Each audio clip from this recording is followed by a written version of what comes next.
A Game in Yellow by Hailey Piper. I got to read this early, so I didn't read the full, finished, final copy. This was an arc, but it was a really polished arc. I actually forgot I was reading an arc most of the time while I was reading this. This is a good book. It's a cool psychological horror novel. The main character is a woman named Carmen. She's been in a relationship with her girlfriend Blanca for a couple of years. They're sort of in a rut in the bedroom, and they've been exploring kink and sort of getting more and more into that. But now Carmen has reached a point where even that's not working for her, and Blanca has figured out a solution to the problem. She meets this woman named Smoke, who owns a book. It's a play, and whoever reads it goes crazy. So it's like a magical book. But she has a theory that if you just microdose the book, you just read a couple pages and then you stop, you don't fully go crazy. You sort of get like a survivor's high. Like you stare down the face of madness and you live to tell the tale. And it gives this rush of euphoria that will solve their bedroom excitement problems. So that's what they do, and it works for a little while. But obviously, Carmen starts to want to read the play more and more, again and again. She tries to steal it, she tries to read it for longer, and eventually she starts to go a little bit mad. The book evolves into chaos and madness and paranoia and uncertainty and creepy dreams and the inability to separate reality from dream and madness and fiction and idea and imagination. That's the basic plot summary. So the play they're reading is actually a real book. I am not super familiar with it. I have heard of it before. It's called The King in Yellow. It's like really old, maybe the 1800s. Don't quote me on that. I did like 60 seconds of Wikipedia research here for this. So it's a real play. I have heard it referenced before. It's in the show True Detective in the first season, but when I was watching that, I didn't know that it was like a real thing. I thought it was just like generic cult for that show. But it's a real thing, and apparently there are a lot of movies and books and stories sort of based on it, like a real life creepypasta, folktale kind of legend thing. And I'd be interested in hearing someone who knows a lot about The King in Yellow talk about this book, because I didn't know anything about it, and I'm sure there's like details that I'm not picking up from reading this. You do get parts of the play in this book, and I believe they're, at some points at least, direct quotations from the book. It starts to do its own thing, and like Carmen sort of becomes a character as she gets immersed in this world. But I think there are like sections of this play that are just verbatim the book. They are brief sections though, which I kind of like because it's not that interesting.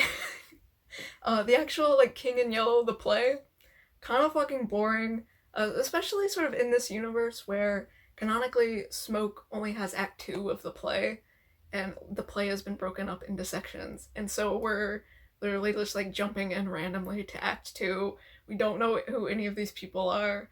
I suppose if you know The King in Yellow, and you do know who these characters are, so that's not an introduction. I don't know if this book is specifically geared towards people who really like The King in Yellow.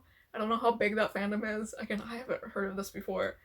But as someone who doesn't know going in, like these King in Yellow characters are really boring and just kind of vague. And the plot in the play is like there's like a masquerade and everyone's wearing masks and you don't quite know who they are even though you get names, but the characters don't know each other, sort of. And they're in like something about the lost city of Carcosa, which is like some magical city with two suns, and the king has to, I don't really know what any of that was about. It's not really explained. It's not really important because you really just need to know that it's a book that makes her go crazy the more you read it. And I think at a lot of moments it's intentionally vague because she's only reading little sections. She hasn't read the first act. It's not really about the story. It's just about the effects the book has on her, and it's not necessary to know it.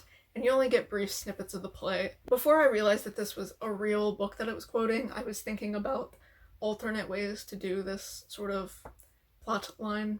I mean, it's the main plot of the book, but alternate ways of introducing the play. And one idea I had, really, this isn't even a critique, this is just me like musing on, technical writing possibilities, just the writing process, or like what I would have done with this book, or like how this book maybe could have been different, but not even in like a negative critique way. I'm just yapping. I was just thinking about it because this was a really interesting idea, and it inspired a lot of thought, both in terms of like the plot and also just like the technical aspects of how this plot was delivered. I thought you could have gone down a route of making the play interesting. No hate to the writer, like the boring parts, they're short, so they're not really that boring. Like, there's no point in this novel where you're like, man, this is a drag and I don't want to read this.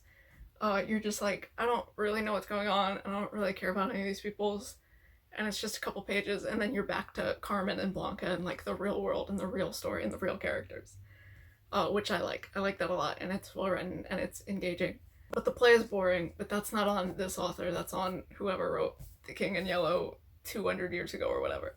So I thought you could have had a really, really interesting play here and made it so that while Carmen wants to keep reading it, you're sort of enabling her addiction to the story, because you as the audience are also like, man, I kind of want to know what happens, you know? And so you, the audience, the reader, are mirroring Carmen's journey and wanting to know more about this and like sliding down a slippery slope and intentionally pushing the book into a problem area where you know this is going to cause a lot of drama and problems, but you know, you want to know the story. So that would sort of engage the reader in a very direct way that a lot of books don't. I thought that would be an interesting idea. That would be like a total rewrite, kind of. You'd have to come up with your own fake story, which she could do. I think this author could do that because she was a good writer. I think in order to do that, you'd probably have to make the sections longer, just because to make things interesting, you have to have like characters that we understand and like a concrete setting and not just like vague magical ballroom. So that would take longer, and then that would probably, possibly, depending on how you execute it, that might take away from the actual story of this book set in the modern day, in the real world. And then it has the potential to drag if you make it longer. And if it's really, really good, people won't mind. But if someone does mind and they're not that invested in it, they're gonna get bored because they want to go back to Carmen and Blanca. So that would be a line to toe there. If you could figure out a way to make it like a really, really interesting story and keep it really short, that would be like awesome, because then you'd get the best of both worlds. But another idea I was thinking is to not show the play at all. This would be a complete rewrite, overhaul of the book, just because the play inevitably bleeds into Carmen's life the further the book goes on, and it becomes like way more intertwined and interconnected, and that would just be a completely different book. And obviously the author didn't want to do that, but I thought not seeing the play at all might work as a storytelling device if the author had wanted to do that and had structured the book around that. That is a way you could tell the story. I hear this a lot with horror movies, people who critique horror movies. I don't know about horror books. I don't read a lot of horror books. I'm not like a horror expert, but I suppose it could apply to books as well. But with horror movies, people often say it's better not to show the monster, because the anticipation of like the creature, the big bad, the demon, the ghost, monster, whatever, the audience knows that at some point it's coming, but they don't know when. And like that buildup and that anticipation and them ruminating on it and imagining all the possible scenarios, that adds way more to the tension than just like immediately showing the monster in the first scene, because then you know what you're up against, and if you don't see the monster, then you don't quite know what you're up against, and that makes it more suspenseful and more fearful. You could do that with this book, where we don't read the play and we just kind of watch Carmen slowly go crazier and crazier and say things that Carmen wouldn't say that like might be quotes from the book, and you're like, oh, where did she get that? Where I think you as the reader would be like, man, what is this play? Like, this thing must be crazy, you know? How is it having such an effect on her? It's just a play. Which that was like one minor critique I did have. None of these people are like, there ain't no magic book that makes you crazy. That's ridiculous. All these people are just like, yeah, there's a magic book that makes you crazy. There's no other magic in this universe. There's no like concrete assertions that there's like demons or gods or ghosts or anything like that, or parallel universes. It's not like a sci-fi and it's not a fantasy. It's just this, I guess it's magical realism, because they just sort of accept this book. But I would have been, I was expecting someone to be like, that doesn't make any sense. Or to be in disbelief until they saw it for their own eyes. But I guess it's magical realism, where the characters just accept it, and that's fine. It works out. It's a good story, and it's interesting, so you don't really necessarily need that. I did expect Blanca to do it. I'll get into the characters a bit here. So Blanca is the girlfriend. She's the dom of the relationship. She's not super controlling. She's very reserved and organized and holds her cards close to her chest and like sort of does like to be in control, but of herself and her emotions. And she really likes Carmen and really wants to help Carmen and give Carmen pleasure and good experiences, and really loves her and cares for her. And she's the one who finds the person who has the book. And so I sort of expected her to be maybe a bit more questioning of it. Like if any of these characters were going to question a magic book, I thought it would be Blanca. Carmen's down for it because she's really sad that I guess she's sort of struggling with like depression, or she's like too in her head, and so that's affecting their bedroom life. And she feels really guilty about it because she also wants to please Blanca. She really loves Blanca. And so I buy that she would go along with this and be willing to try anything to achieve results. And the third character, Smoke, is one I really like. There's basically only 3 characters in this. You get some side characters that are Carmen's like colleagues at work, but they're not super important. So you have Smoke is the one who owns the book. She has never read the book. She is just a collector of interesting things and experiences, and it's sort of like an enigma, like a very mysterious character, which I liked. I was scared she was going to be just like an evil drug dealer. I mean, that's kind of the metaphor here. You can't really escape it. This didn't feel like a book about drugs, which was good because I wasn't particularly interested in that. But the comparison, the parallels are unavoidable because it's literally a book about an addictive book and the negative consequences of indulging in that and experimenting with things that you know you should not. So it's impossible not to draw some addiction parallels here in the thematics, although I don't necessarily think that was like the only thing the author was trying to do, or even like the main thing the author was trying to do. I think she just had like a cool idea and like liked these characters, and I think she was a King in Yellow fan, and so she just kind of wanted to write a story around that. But anyway, Smoke is the one with the book. She's never read it. I thought she was gonna be an evil, shady drug dealer who coerces Carmen and Blanca into doing this, and then like extorts them for money or blackmails them in some way or something. But she's not. She's pretty cool. She's very mysterious. She's a trans woman. She's a traveler. She's been around. Her thing is experiences and people, and she got the book from this guy. I wish there was a bit more lore about how we got the book. It doesn't super go into that, but it's fine. Anyway, Smoke's cool, and she sort of indulges them and sort of becomes their third, like they're like almost a throuple, like they have threesomes, and then like Blanca and Smoke start getting close without Carmen, and then Carmen gets jealous. But also at that point in the novel, Carmen's going a little crazy, so you don't necessarily trust her point of view. And so there's all these questions about how well do Blanca and Smoke know each other? Have they known each other for a very long time, longer than they told Carmen they know each other? Are they sort of cheating in a way, or is Carmen going a little bit crazy? So that's cool. There's a lot of unreliable narratorness to this book that makes it sort of interesting. Don't necessarily get concrete answers for all of those, which is sort of a critique of... I sort of wanted them. I really like a book that wraps up really, really neatly.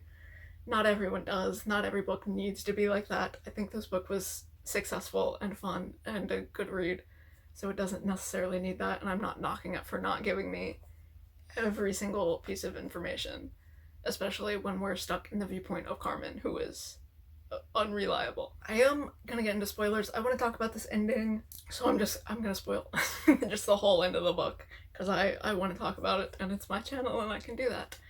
So this book comes out August 12th. That's probably around when you're seeing this video, because I'm talking about literally the whole book.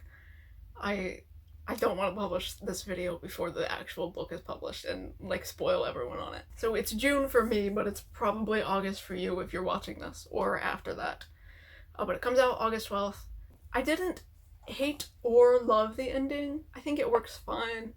Carmen dies. She goes crazy, kills herself. Sort of gets possessed by the King in Yellow and blends too much into the fantasy world and can't escape it, and it consumes her and takes her life ultimately. Now, that wasn't what I was expecting. I was kind of rooting for a happy ending here, where she gets sober and gets her life together, and she and Blanca and Smoke became a healthy throuple and lived happily ever after. That didn't work out. But I think the unhappy ending is realistic, especially if you go back to the addiction metaphor. In books, you always expect the addict to get a recovery arc and get sober and get their life together, but in reality, a lot of addicts just die before they ever get to a point of being able to ask for help or even wanting help. That sort of works with that theme. Everyone who comes across the King in Yellow in this, there are a few people, all of them suffer terrible fates. There's no happy recovery stories, or, I tried it once and I was fine. So I guess this would be a good message for abstinence from drug use. Don't do drugs, kids. Not even once, because it will probably lead down a slippery slope. Even if you do everything correctly, the most safe way. I don't like saying that because there's no safe way to do drugs, obviously. But even if you start very small, and even if you have someone there watching you, Blanca and Smoke are both there the first time Carmen reads, and they physically close the book on her so that she can't read for too long. So even if you have all of these harm reduction measures in place, it's still going to rack your body and probably kill you. So I guess the moral of the story is don't do drugs, kids. Not even once. Unironically. That sounded like a joke when I said it, but it wasn't. Don't do drugs. And so because Carmen dies, you don't get answers to every single hanging plotline. I thought, again, this would end in a place of her getting her mind back and cutting the King in Yellow out of her life and regaining control of herself and her perception. And then we'd get a bunch of answers as to how long Carmen and Smoke have known each other. I think we do get an answer for that. They haven't known each other for years. There's a point where Carmen's they've known each other way before they both moved to New York City. They knew each other back on the West Coast, and they've been trying to meet each other again this whole time, and this has all been a ruse. I'm pretty sure it hasn't. They met in a BDSM bar club in New York. But I don't totally know how Smoke got the book and why.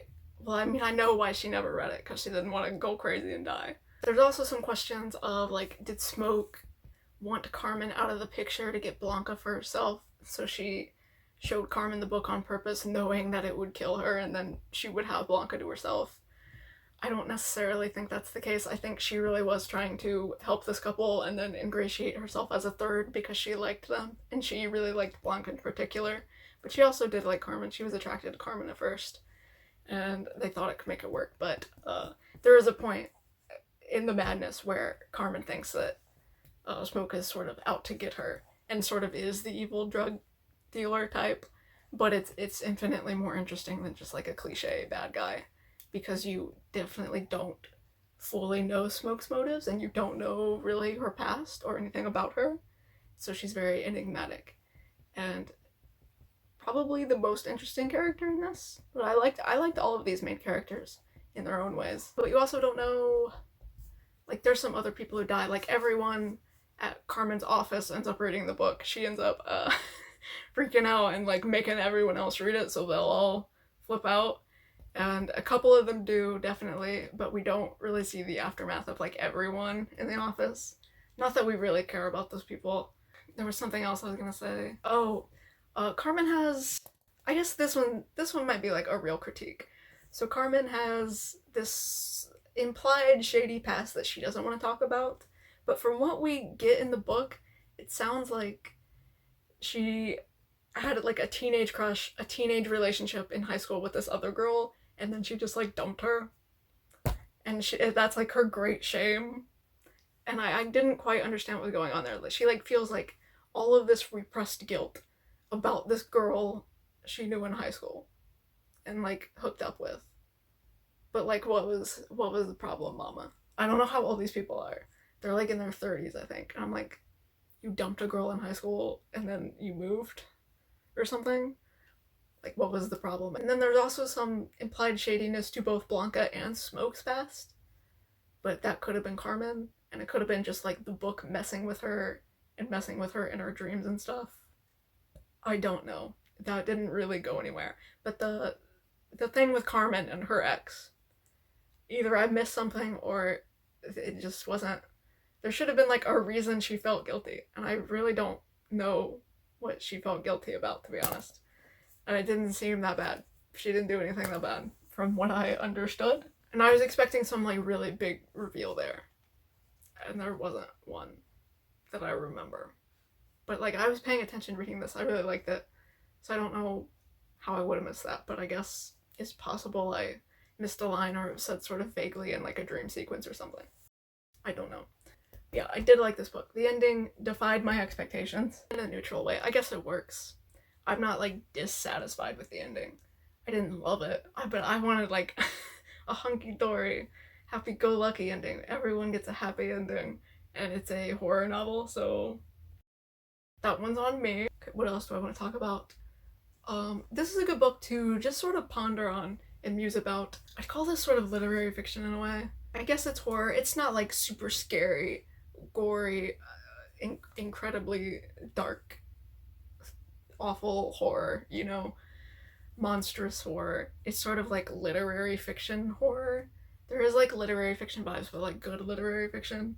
Themes of this, again, addiction, if you want to read it that way. I think you could read this through a lot of lenses, which is cool. I'd be interested in hearing about this from a King in Yellow fan perspective. You could read it through an addiction lens, which I don't really think, again, was the author's like main metaphor message that they were trying to tell. It's just an unavoidable message that comes with this story, and probably the King in Yellow as a whole. If reading it does make you crazy, if that's a factor of the story and other interpretations of the story, other stories on the story. You could also view this novel through the lens of BDSM. I don't know if that's the way to say that sentence, but kink is a major theme of the novel. It's a major aspect. The author does have an author's note at the end of this where she talks about doing a lot of research into that subculture and making sure it's written pretty well. And she talks about delving into the sort of philosophical, ideological, psychological aspects of kink and consent and safety, and analyzing sort of the dom sub dynamic and who really has power or holds control, and there's something interesting there. So if someone is interested in that topic, they would probably like this. I feel like it's done well and approached respectfully and authentically. I saw this book marked on Goodreads as erotica, and I don't think so. You'd think, because it's like literally about kink, and that's a very big plot point of the novel. But actually, a lot of the scenes like that involve sex aren't like sexy scenes. To an extent, there's a couple sex scenes that are like that, but even some of the mentions of sex are sort of in passing or are sort of just used like as a plot device, and they're not meant to titillate the audience. So I wouldn't call this erotica. I don't think that's the intention, is to titillate. I think this is a horror novel and it's a psychological thriller. So I would not classify this as erotica. If you're looking for smut, this does have some. And if you're looking for an exploration of kink, you'll get that in a kinky way, but also just in like a sort of not a research way. It's not, there's nothing like academic about the analysis of kink here, but I feel like it's very authentic and it's very in your head. It sort of delves into the psychology of that type of relationship and how that sort of play can affect a relationship, both parts of a relationship or all three parts of a relationship. So that would be an interesting lens to view it from if you had experience with that. I think the lens through this I'm most interested in is from someone who's read The King in Yellow.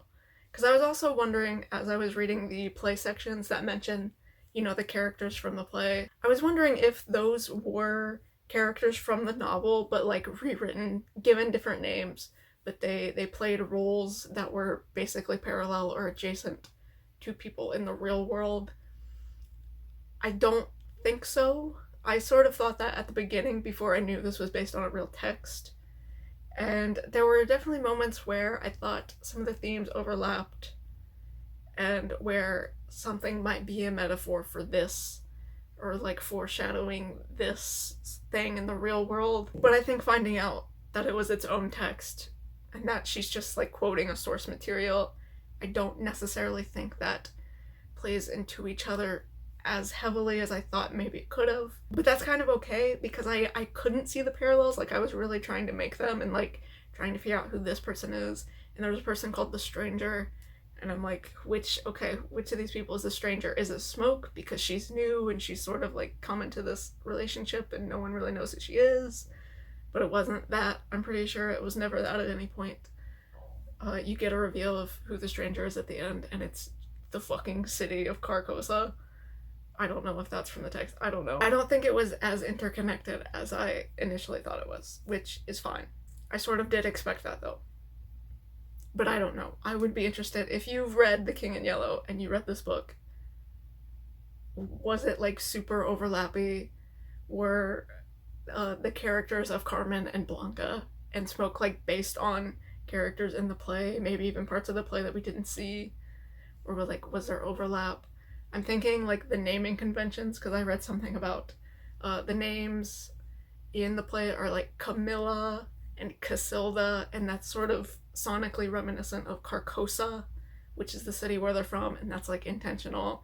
And like Carmen, Carcosa, that makes a lot of sense. And Carmen literally does become Carcosa. Like Carcosa takes over her body at the end of the book, so that makes sense. And even like Blanca ends with an A, like Carcosa, Blanca.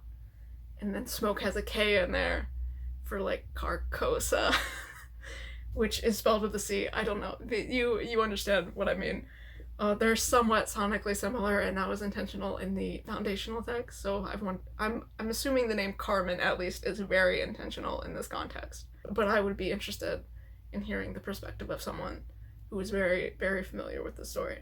To make another point about the sex, I would say this is like sex in a literary fashion. I said clinical earlier, and it's not clinical, it's not academic.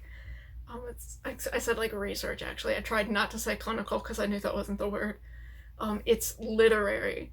And so like that is a theme, and like the control of sex mirrors the control of Carmen in her own life and reading the text and, in her head and like her emotional processing. So it's a literary depiction of sex, not an erotic depiction of sex. That's what I want to say. And I thought of that because I was going to say this cover looks sort of like a literary fiction novel. I didn't know how to feel about the cover at first, because I read that this was a horror book. I was expecting a horror book. It is a horror book. But I saw this cover and I'm like, that looks like literary fiction. It's got the drippy skin, but like that, it's got big lit fic vibes. But I think that works with this. It is a combination of sort of lit fic and horror in a way. And the yellow border makes a lot of sense now. I think the yellow says lit fic to me. I don't know why. But I see that shade of yellow and I'm like, that is a literary fiction novel. But the yellow makes sense when you learn that the play is called A King in Yellow. And the yellow is very much a major theme of this book and like a recurring color.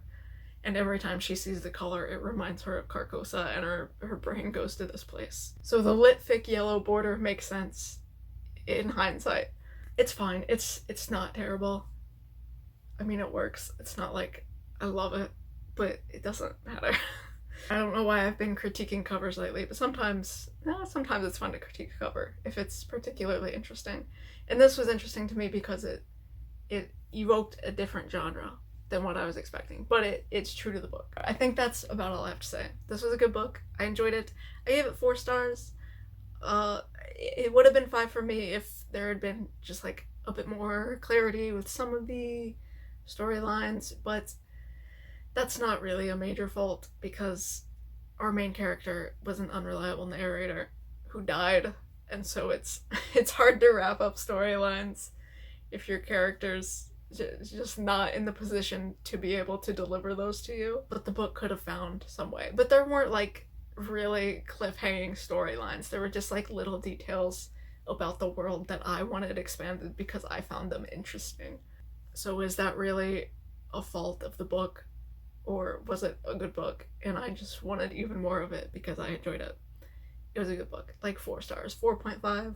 Well written, interesting. Never seen a premise like this, even though it's based off of a book, and there's probably like a lot of things with this premise, but not with two kinky lesbians as the main characters. So it's definitely a twist on this horror genre that I am very unfamiliar with. But I can pretty safely say that there's no book exactly like this, and I really enjoyed it, and I'm very happy that I won an arc. Thank you for letting me read this early. I do recommend this if you're into horror and light horror. Again, not super like gory horror, sort of psychological horror, which is cool and interesting. Good book. I enjoyed it.